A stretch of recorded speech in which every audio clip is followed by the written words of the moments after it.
ការបង្ករបួសស្នាមគឺជាទោសព្រហ្មទណ្ឌការបង្ករបួសស្នាមតើមានអ្វីខ្លះការបង្ករបួសស្នាមមានដូចជាការបែកតប់គ្នាបែកក្បាលបែកក្បូងចាញ់ឈាមចាក់គ្នាប្រើដំបងប្រើកាបិតប្រើលំពែងអីហ្នឹងឬក៏ប្រើដៃប្រើជើងបាទអាហ្នឹងហើយគឺជាការបង្ករបួសស្នាមការបង្ករបួសស្នាមគឺតែងតែកើតមានគ្រប់ពេលវេលាដែលមានការឆ្លោះគ្នាបាទអញ្ចឹងឲ្យតែឆ្លោះគ្នាទាស់ពាក្យសម្ដីគ្នាអញ្ចឹងភាគីទាំងសងខាងហ្នឹងតែងតែប្រើអំពើហិង្សាវាយតប់គ្នាចាក់គ្នាកាប់គ្នាបាទធ្វើឲ្យបែកក្បាលបែកក្បូងធ្វើឲ្យចេញឈាមឬក៏អាចមានរបួសស្នាមច្រើនធ្លាយពវៀនធ្លាយអីទៅបែកក្បាលខ្លាំងទៅអាចរហូតគ្រោះថ្នាក់ដល់អាយុជីវិតក៏មានចឹងបុគ្គលដែលចូលចិត្តបង្ករបួសស្នាមប្រើអំពើហិង្សាគឺច្បាប់គេតែងតែចាប់ដាក់គុកបាទចាប់យកទៅឲ្យសងសំណងទៅជនរងគ្រោះបាទតាមតិចតាមច្រើនទោះបីអត់ចាញ់ឈាមអត់ហូរឈាមក៏ដោយ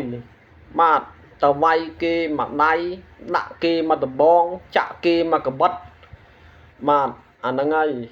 គឺមានទោសព្រហ្មទណ្ឌបាទគឺគេអាចចាប់ដាក់គុកដាក់ច្រវាក់អញ្ចឹងទៅលែងមានសេរីភាពទៀតហើយ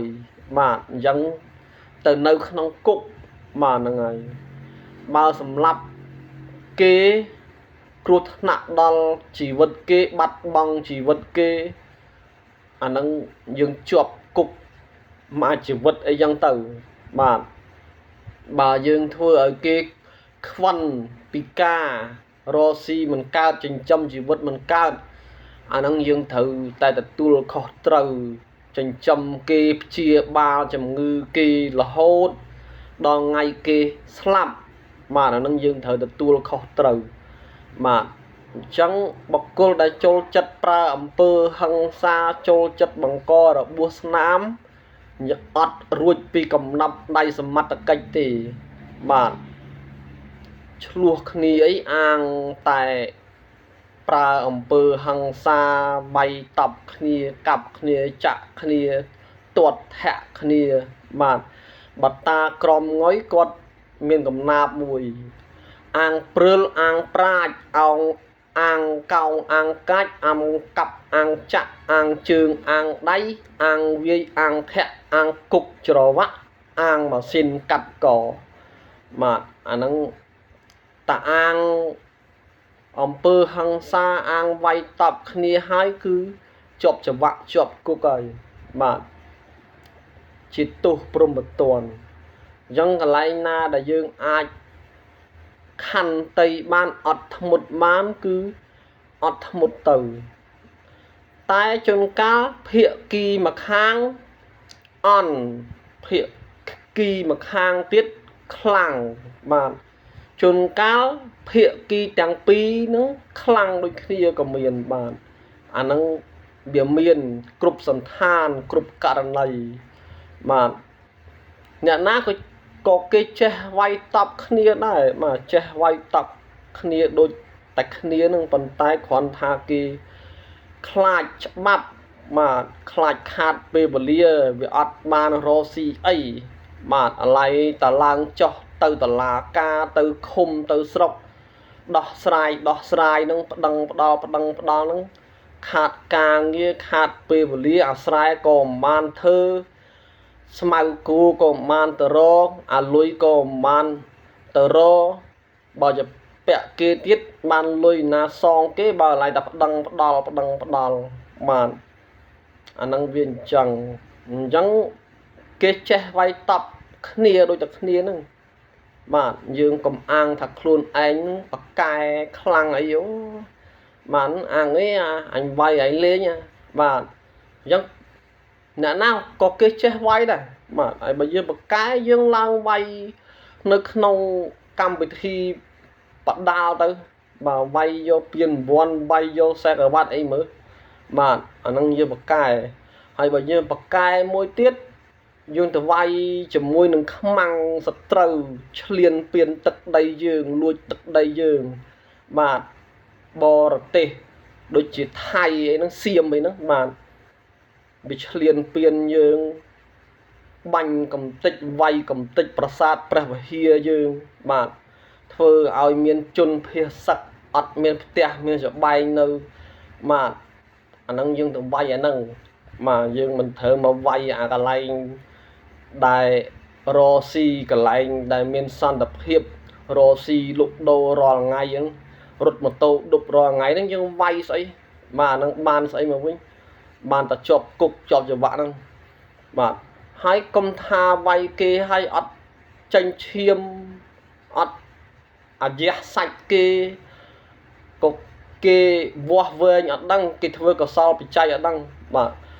គេទៅធ្វើកសលបច្ច័យគេយកទៅថតម៉ាស៊ីនថត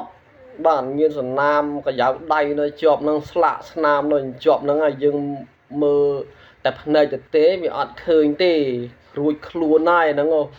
បាទយើងវាយគេជាប់កយ៉ាវដៃយើងនឹងជាប់នៅនឹងបាទអាហ្នឹងជាភ័ស្តុតាងផងជាសាក្សីផងបាទហើយទោះបីយើងមានបងប្អូនច្រើនយ៉ាងណាក៏ដោយបើយើងវាយគេគឺកិច្ចអត់រួចទេបាទ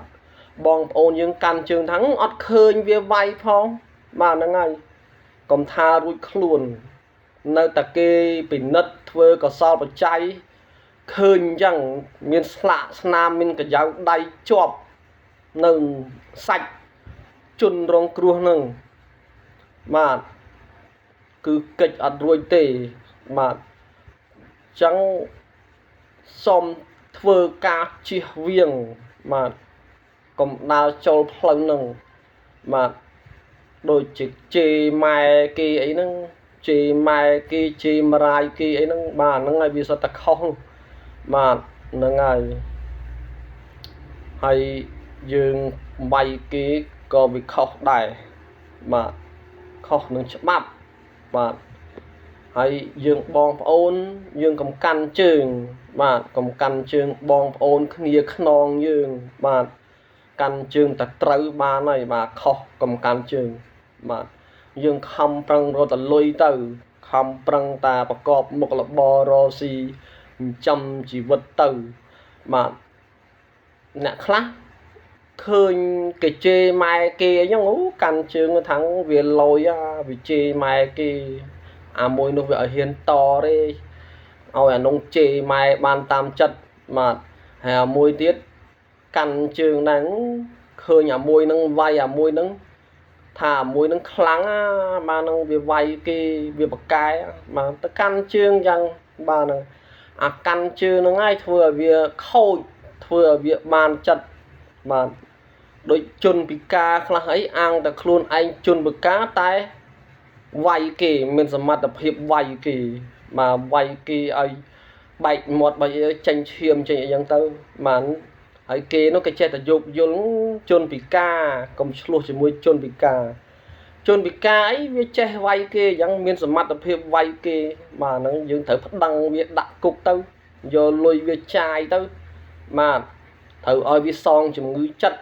បាទយើងកុំបណែតបដោយអញ្ចឹងនាំតែវាខូចលើសដើមនាំតែវាបានចិត្តទេ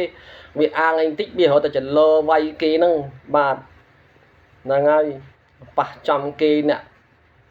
ចេះអ្នកខ្លាំងដែរគេប្តឹងហើយបាទហ្នឹងហើយបើមិនមានលុយសងគេត្រូវចូលទៅដេកក្នុងគុកបាទហ្នឹងហើយត្រូវដឹងថាវាយគេនឹងមួយដៃប្រមាណបាទយើងត្រូវដឹងតែប៉ុណ្ណឹងបាទអញ្ចឹងសូម